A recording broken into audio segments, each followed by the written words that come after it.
ሰላም ጤና ይስጥልን ውድ የጄኤምኤም ቴሌቪዥን ተመልካቾቻችን ከጄኤምኤም ቴሌቪዥን የጄኤምኤም መረጃዎቻችን ወደ እናንተ የሚደርሱበት ሰዓት ላይ እንገኛለን። በቅድሚያ ማርስ ዜናዎች በጉበኛ ለትውልድ ዓለም አቀፍ አገልግሎት ለሀገር ሰላምና ለምርጫ ስኬት ሲካሄድ የቆየው የጸሎት መርሃ ግብር ተጠናቀቀ። የዶክተር ማቴዎስ ጌኛ ነገረ እርግማን ወበረከት የተሰኘው አዲስ መጽሐፍ ተመረቀ። በኢትዮጵያ እስካሁን በኢቦላ ቫይረስ የተጠረጠረ የታመመ ሰው አልተገኘም ሲል የጤና ሚኒስቴር ገለጸ። ከውጭ ርዕሰ ሊቃነ ጳጳሳት ሊዮ ሰው ሰራሽ አስተውሎት ትጥቅ መፍታት አለበት ሲሉ አስጠነቀቁ። ከመረጃዎቹ ጋር ነሱስና ያሳብራችሁ ቆይታ አድርጋለሁኝ። አብራችሁኑ ነው። በኢትዮጵያ ሙሉ ወንጌል አማኞች ቤተክርስቲያን የማዕከላዊ ምዕራብ ሸዋ ክልል በንግድ ስራ ላይ ለተሰማሩ ወጣቶች ስልጠና ተሰጠ።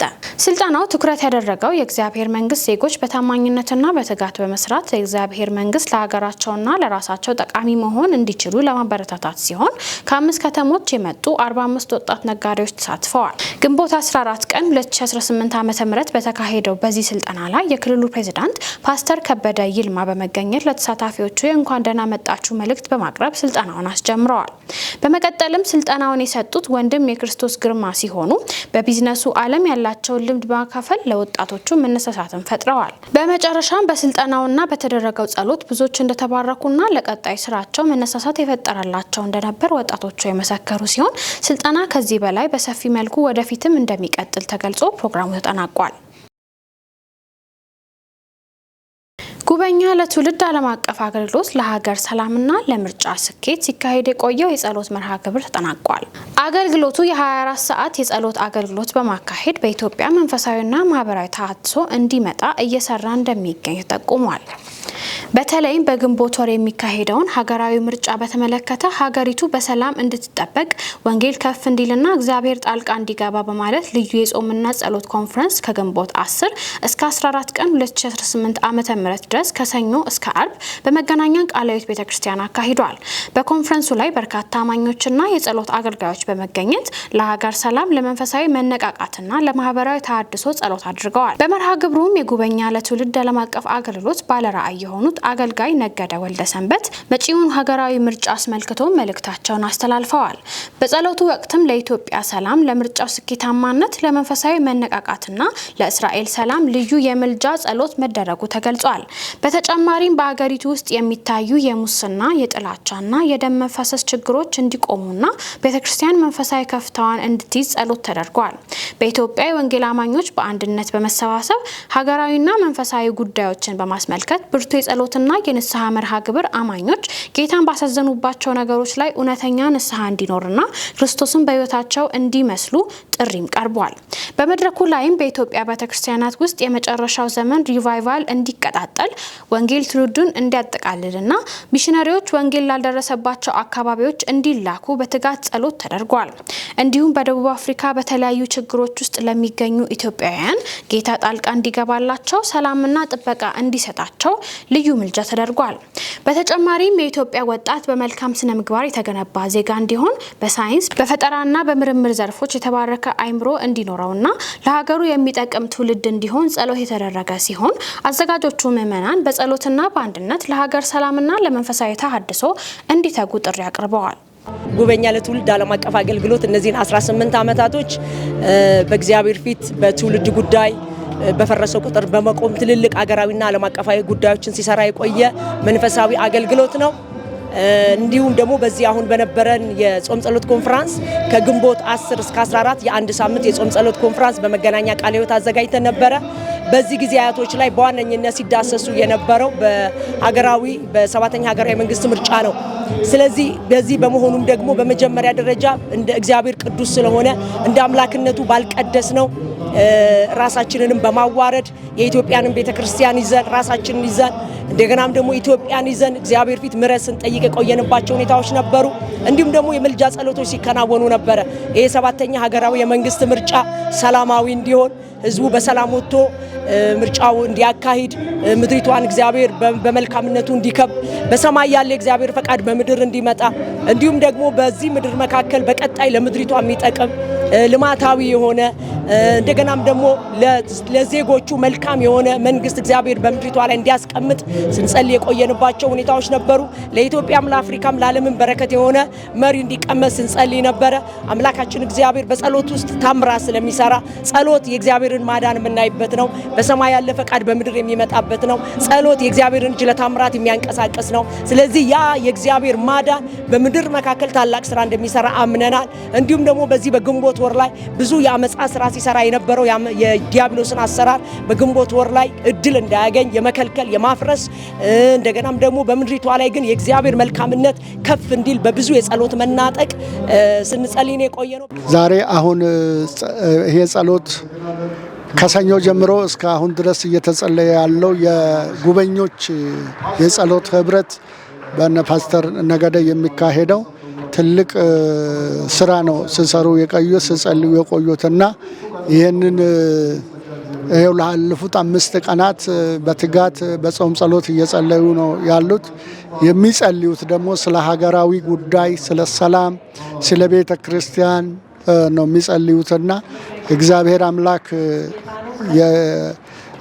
የከበረበት መንፈሱን ያፈሰሰበት ሰዎች ከእግዚአብሔር እየሰሙበት ስለሆነ እግዚአብሔርን እጅግ አድርገን እናመሰግናለን። ይሄ ሚኒስትሪ በኢትዮጵያ ወንጌል አማኞች አብያተ ክርስቲያናት ካውንስል የተመዘገበና በየጊዜው ደግሞ ሪፖርት የሚያደርግ ስራውን በትጋት የሚሰራ ከሌሎቹ ጋር ተባብረው የሚሰራ ሚኒስትሪ ነው።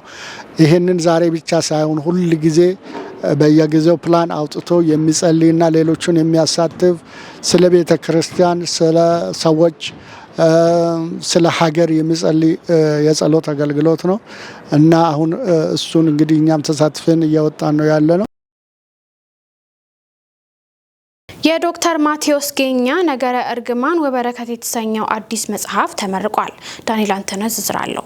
የዶክተር ማቴዎስ ጌኛ ነገረ እርግማን ወበረከት የተሰኘው አዲስ መጽሐፍ ተመረቀ። ለ3 ዓመታት በጥናትና በዝግጅት የተሰናዳው መጽሐፉም የእርግማንና በረከት ጉዳዮችን ከባህል ከማህበራዊ ሕይወትና ከፖለቲካ አንጻር በስፋት የሚዳስስ መሆኑም ተገልጿል። በኢትዮጵያ ብሔራዊ ቲያትር በተካሄደው የምረቃት ስነ ስርዓትም የመንግስት ኃላፊዎች፣ ምሁራን፣ የሃይማኖት አባቶችና ተጋባዥ እንግዶች እንዲሁም የጸሐፊው ወዳጅ ቤተሰቦችም ተገኝተዋል።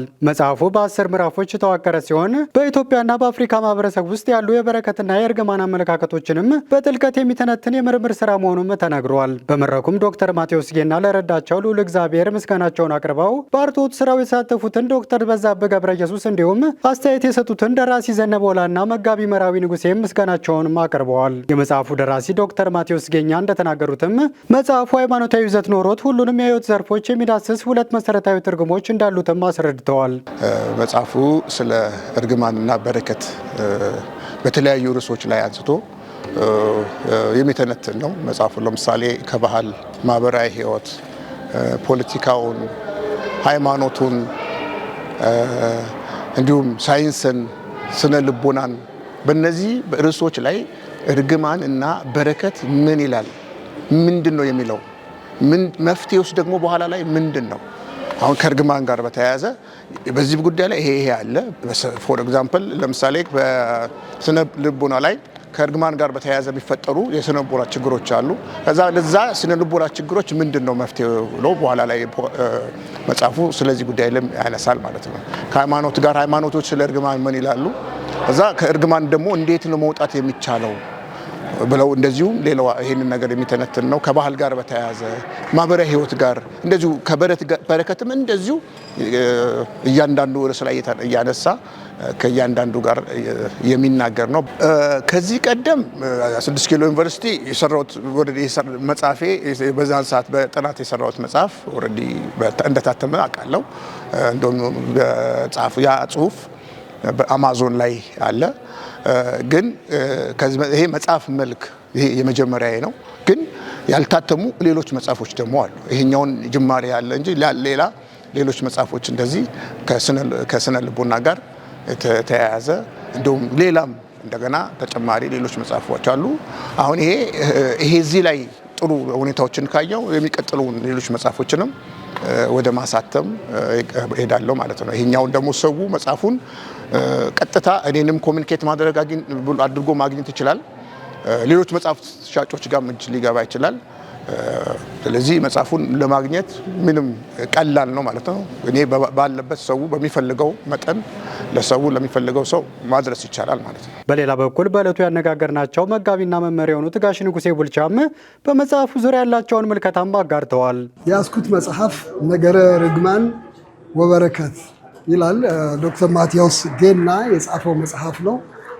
የሱ መጽሐፍ ትንሽ ቃኝቼዋለሁኝ በጣም በዝርዝርም እንኳን ባይሆን እና ባጭሩ ሊናገር የሚፈልገው ይሄ እርግማንና በረከት የሚለው አስተሳሰብ በማህበረሰብ መካከል በጣም ብዙ አስተያየት አስተሳሰብ ያለበት በጣም ብዙ አወዛጋቢም ነገር እንደሆነ ጭምር ነው ያነሳው እና ማወዛገቡ እርግጥ ነው።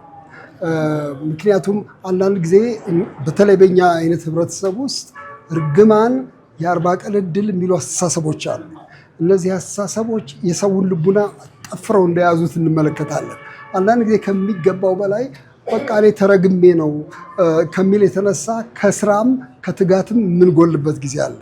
ጥቁር ህዝብ ተረግሟል፣ በቃ ምንም ሊሳካለት አይችልም የሚል እንደዚህ አይነት ጨለምተኝነት ሁሉ አለ እና የእርግማንና የበረከት ነገር እውነት ለመናገር አንድ አይነት አስተሳሰብ በሁሉ ዘንድ ያመጣል ብዬ እኔ አላስብም። ብዙ ውስጡ አወዛጋቢ ጉዳዮች አሉ። ይሁን እንጂ እንደ መጽሐፍ ቅዱስ መምህር ደግሞ እኔ አንድ ማምነው ነገር አለ። የሰው ልጅ ሲፈጠር ተባርኮ ነው የተፈጠረው። ወንድና ሴት አድርጎ ፈጠራቸው፣ ባረካቸው፣ እንዲህም አለ ብዙ ተባዙ ምድርንም ሙሏት ግዟት። እንግዲህ ይቺ አዋጅ የበረከት አዋጅ ናት። ስለዚህ እግዚአብሔር በመጀመሪያ ሰውን አልረገመም፣ መርቆ ነው በፍጥረቱ ውስጥ እንዲንቀሳቀስ ያደረገው። ነገር ግን ኃጢአት የሚባል ሲገባ ነው ርግማን የገባው። ስለዚህ ወዲያው ኃጢአት እንደሰራ ሰው አመፅ እንዳበጀ ወዲያውኑ እግዚአብሔር ምድርንም ሰውንም በእርግማን እንደተናገራቸው እናስተውላለን። ግን የወንጌል ቃል ባጭሩ ደግሞ ምንድን ነው ብለን ስንል ይህንን እርግማን ወደ በረከት የለወጠ መስመር ነው። ስለዚህ መድኃኒታችን ኢየሱስ ክርስቶስ ባረከን ይላል ሐዋርያው ጳውሎስ ኤፌሶን ምዕራፍ 1 ላይ በሰማያዊ ስፍራ በመንፈሳዊ በረከት ሁሉ የባረከን ስለሚል የወንጌል ታሪክ ርግማንን ወደ በረከት የለወጠ ታሪክ ነው ማለት ነው ባጭሩ። እና እንደ ክርስቲያን እኛ የበረከት ሰዎች ነን፣ ከርግማን የተዋጀን ሰዎች ነን እና ይህንን ማስተጋባት ያስፈልጋል። ህዝባችን ባራኪ እንዲሆን በረከትን አፍላቂ እንዲሆን ይህንን ማለማመድ ይሻላል። የእርግማን አስተሳሰብ በጣም ዲፕሬሲንግ ስለሚሆን ሰዎችን ደጋግመን ወደ በረከት ልቡናቸውም አፋቸውም ወደዚያ እንዲከፈት መጋበዝ ይሻላል የሚል ሀሳብ አለኝ። እግዚአብሔር ይባርካችሁ። መጽሐፉ በውስጡ በ6 አበይት ጉዳዮች ላይ የሚያጠነጥን ሲሆን በተለያዩ ሃይማኖቶች፣ በስነ ልቦናና በባህል፣ በማህበራዊ ትስስር፣ በሳይንስ እንዲሁም በኢትዮጵያና አጠቃላይ በአፍሪካ ፖለቲካ ውስጥም ያለውን የእርግማንና የበረከት ሁኔታ በዝርዝር የሚያሳይ የምርምር ስራ ነውም ተብሏል። በመጨረሻም የመጽሐፉን ምርቃት በማብሰር ስነ ስርዓትም ፕሮግራሙም ተጠናቋል። በኢትዮጵያ እስካሁን በኢቦላ ቫይረስ የተጠረጠረ የታመመ ሰው አልተገኘም ሲል የጤና ሚኒስቴር አስታወቀ። በዲሞክራቲክ ሪፐብሊክ ኮንጎና በኡጋንዳ በከፍተኛ ፍጥነት እየተስፋፋ ባለው የኢቦላ ወረርሽኝ ምክንያት 220 ሰዎች መሞታቸውን የዓለም ጤና ድርጅት ዋና ዳይሬክተር ዶክተር ቴድሮስ አድሃኖም ገልጸዋል። ኢትዮጵያ የኢቦላ ቫይረስ ያሰጋቸዋል ከተባሉ 10 የአፍሪካ ሀገራት ውስጥ መካተቷን ደግሞ አፍሪካ የበሽታዎች መከላከያና መቆጣጠሪያ ድርጅት አሳውቆ ነበር። የኢትዮጵያ ጤና ሚኒስቴር በበኩሉ እስካሁን በኢትዮጵያ ምንም አይነት የኢቦላ ቫይረስ የተጠረጠረ ወይም የታመመ ሰው እንዳልተገኘ አሳውቋል። ኢትዮጵያ በሽታው ከተገኘባቸው ሀገራት ጋር ቀጥተኛ የድንበር ግንኙነት ባይኖራትም የበሽታውን አደገኛነት ከግምት ውስጥ በማስገባት ጥብቅ የቅድመ ዝግጅት ስራዎችን እየተከናወነ መሆኑም ተገልጿል።